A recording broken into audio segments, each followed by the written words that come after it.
Bonjour à tous, bienvenue sur ma chaîne. Aujourd'hui je vous retrouve pour une vidéo un petit peu plus spéciale. Donc c'est une vidéo culinaire, ouais c'est ça, culinaire. Donc en fait je vais vous expliquer comment je m'y prends pour faire des macarons, enfin des coques de macarons inratables. Voilà, donc pour commencer, voici les ustensiles dont vous aurez besoin. Vous aurez besoin d'un tamis. Donc un tamis, il y a plusieurs sortes différentes de tamis. Moi j'utilise ceci.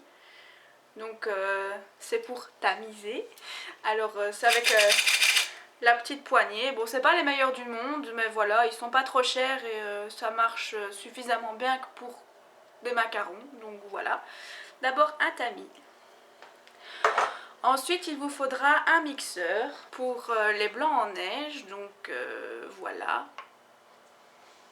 Ensuite, il vous faudra une balance. Donc une balance quoi. Enfin voilà, ma balance, c'est une balance normale pour peser vos aliments. Ensuite, il vous faudra des plaques de cuisson à mettre dans le four. Donc moi j'utilise ceci. Donc ce sont des plaques en silicone. Maintenant, je sais que c'est pas évident d'avoir des plaques en silicone chez soi parce que peut-être que comme on fait pas souvent la cuisine ou que pour n'importe quelle raison, en fait, on n'en a peut-être pas chez soi. Donc ce que je vous conseille, si vous n'avez pas de plaque de cuisson dans le genre de celle-ci, c'est d'utiliser du papier cuisson, tout simplement. Donc ce sont les feuilles comme ceci. Ça permet que les coques ne collent pas dans le four. Alors s'il y a un truc que je peux vous conseiller d'éviter, c'est les plaques de macarons avec les petits rebords qui ressortent comme ça, qu'on vend souvent un peu dans n'importe quel magasin de cuisine où ils disent que c'est le kit démarrage macaron. Moi je vous conseille pas du tout de prendre ça parce que en fait c'est du silicone de mauvaise qualité et du coup toutes vos coques vont coller. Donc quitte à ce que vos coques collent, n'utilisez pas ces trucs là, prenez le papier cuisson et là vous aurez aucun souci pour les décoller. Une spatule souple, vous verrez pourquoi après.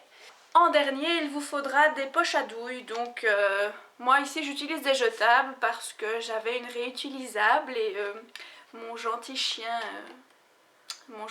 l'a mangé. Donc voilà, en attendant de retrouver un qui me convient, j'utilise des jetables avec un embout comme ceci. Mais logiquement les embouts vous les avez, il y a des kits de démarrage avec des pochettes jetables où vous avez des embouts, donc c'est un embout rond. Donc maintenant au niveau des ingrédients, donc il ne faut pas extrêmement beaucoup d'ingrédients. Alors premièrement il vous faudra du sucre fin. Alors le sucre fin, enfin je sais bien que les sucres ont des noms différents en fonction des régions, des pays, etc. Donc le sucre fin c'est le sucre en poudre hein, qu'on utilise pour mettre sur les crêpes ou sur les fraises, etc. De la poudre d'amande, alors ici moi j'ai pris le maxi pot de poudre d'amande. Donc voilà. Du sucre impalpable, donc je sais que ce sucre là a des noms différents aussi par rapport aux régions. Donc pour moi le sucre impalpable c'est le sucre qui ressemble un petit peu à de la farine. Il vous faudra aussi des œufs. Et alors pour terminer, ça c'est facultatif donc c'est pas obligatoire. Donc ça c'est pas obligatoire, mais pour terminer du colorant. Pour colorer vos coques en fait. Donc moi personnellement j'utilise du colorant en poudre parce que je trouve ça plus pratique. Maintenant vous pouvez très bien utiliser du colorant liquide, ça marche très bien aussi. Donc voilà, je vous retrouve avec tous mes ingrédients dans les petits pots. Ici mon chien arrête d'aboyer. J'ai séparé mes différents ingrédients. Donc dans le premier pot vous avez le sucre en poudre. Alors au niveau des dosages, ici moi j'ai fait une plus petite dose que ce que vous avez sur la recette qui va apparaître. Donc au niveau du sucre en poudre, il vous faudra 50 grammes. Ensuite au niveau du sucre impalpable, donc celui qui ressemble à de la farine, celui-ci. Donc il vous faudra 155 grammes. La poudre d'amande, il vous faudra 95 grammes. Et alors au niveau du blanc d'œuf, attention qu'il faut mesurer aussi le blanc d'œuf parce que c'est assez important.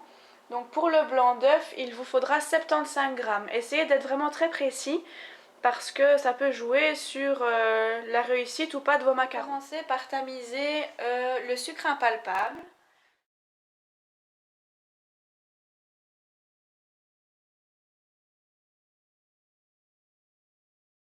Alors ensuite je vais tamiser donc la poudre d'amande que je vais mettre dans le même récipient que le sucre impalpable parce qu'en fait ils vont être mélangés. Voilà, ensuite donc vous obtenez un mélange de poudre d'amande et de sucre impalpable tamisé. Seulement moi ce que je fais c'est qu'après je les retamise une fois mais tous les deux ensemble pour être sûr que le mélange soit vraiment assez homogène et que du coup il n'y ait pas des petits granulés comme ça, que ce soit bien lisse en fait sur les coques. Voilà, quand vous avez fini cela, donc de retamiser une deuxième fois, vous mettez ce mélange là sur le côté et alors on va s'occuper des blancs d'œufs. Donc pour les œufs, donc ici j'ai fait une plus petite recette, mais donc normalement vous avez vos 75 g de blanc d'œuf. Alors on va les battre en neige et alors n'oubliez pas que c'est toujours conseillé de mettre une toute petite pincée de sel dans vos blancs d'œufs avant de les battre, ça les aide à mieux monter.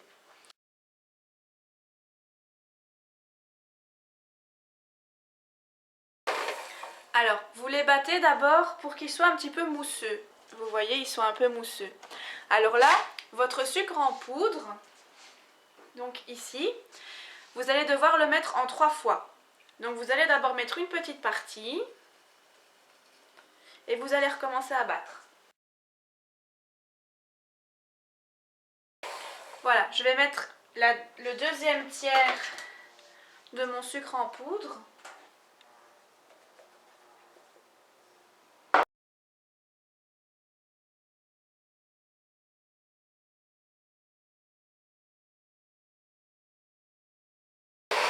Alors avant qu'il soit totalement fait, moi ce que je fais c'est que je mets le colorant. Alors je précise que le colorant en poudre s'utilise avec la pointe d'un couteau et non pas avec une cuillère. Ceci est un petit clin d'œil à mon amoureux qui un jour a voulu faire quelque chose avec du colorant, un de mes colorants en poudre rose et qui a mis une cuillère à café entière et du coup il y avait du rose partout. Alors dans ce cas-ci j'utilise un colorant couleur lilas. Donc regardez, j'utilise vraiment presque rien quoi. Alors, comment vérifier que vos blancs d'œufs sont bien montés? Le truc infaillible c'est de retourner le pot et si ça tombe pas, c'est que ça va incorporer la poudre avec les blancs. Donc vous avez votre mélange de sucre impalpable et de poudre d'amande et votre blanc d'œuf coloré.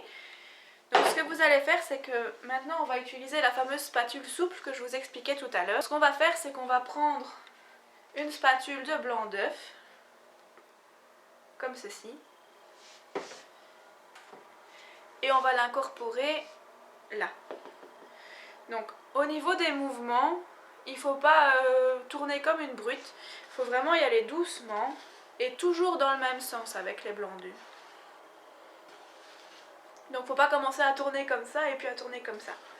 Voilà. Petit à petit vous allez obtenir une pâte comme ceci, assez souple.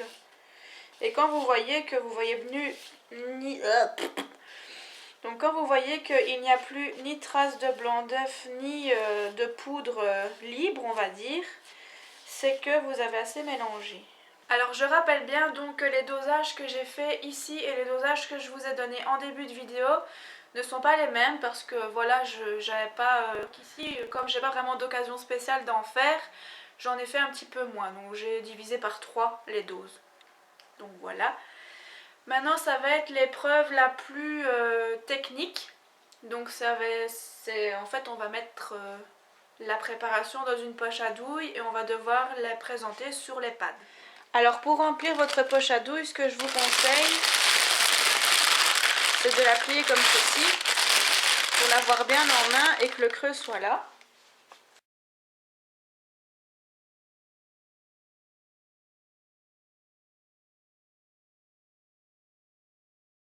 Alors ce qu'il faut faire pour mettre sur le moule, c'est avoir un mouvement assez sec. Donc vous posez ici.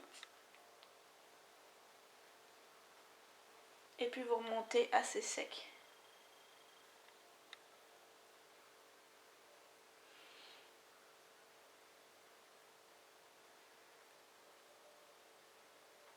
Donc ici j'en ai pas énormément mais ce sera suffisant pour vous montrer.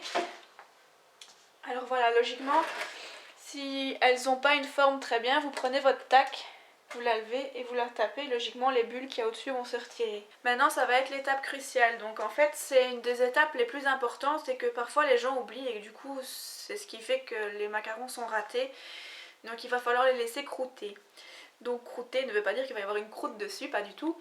Mais donc il va falloir les laisser pour... Donc il va falloir qu'il y ait une petite couche qui se fasse au-dessus du macaron. Donc moi en général les miens je les laisse poser un peu plus d'une demi-heure. Pendant ce temps-là, ce que je vous conseille pour ne pas perdre trop de temps, c'est de mettre chauffer votre four. Donc il faut savoir que pour les macarons c'est différent d'un four à l'autre. La température idéale pour les macarons, selon mon expérience en tout cas, c'est 150 degrés. Voilà, je vous retrouve maintenant que les macarons ont croûté. Je vais vous montrer comment on vérifie qu'ils sont bien macaronnés. Donc vous mettez votre main, enfin votre doigt, vous appuyez et si vous n'avez rien sur le doigt, c'est que c'est bon. J'en vérifie un ou deux. Voilà, c'est bon. Donc maintenant je vais pouvoir les passer dans le four.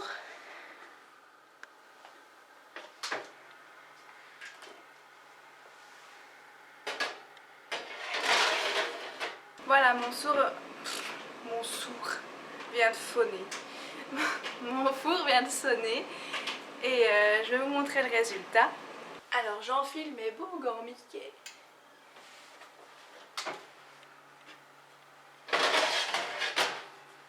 Et voilà. Voilà, ils sont prêts, il n'y a plus qu'à les décorer. Un petit truc que je ne vous ai pas montré tout à l'heure, c'est qu'il existe des marqueurs culinaires. Alors on les trouve un petit peu partout, ils se présentent comme ceci. Et alors je vais vous montrer, par exemple si vous avez envie de faire une petite surprise à votre maman, à votre copine, à votre copain, à peu importe, vous pouvez écrire des petites choses sur les macarons pour rendre ça un petit peu plus fun. Voilà, je vous dis à très bientôt, j'espère que la vidéo vous a plu et à bientôt pour une autre vidéo. Ciao ciao!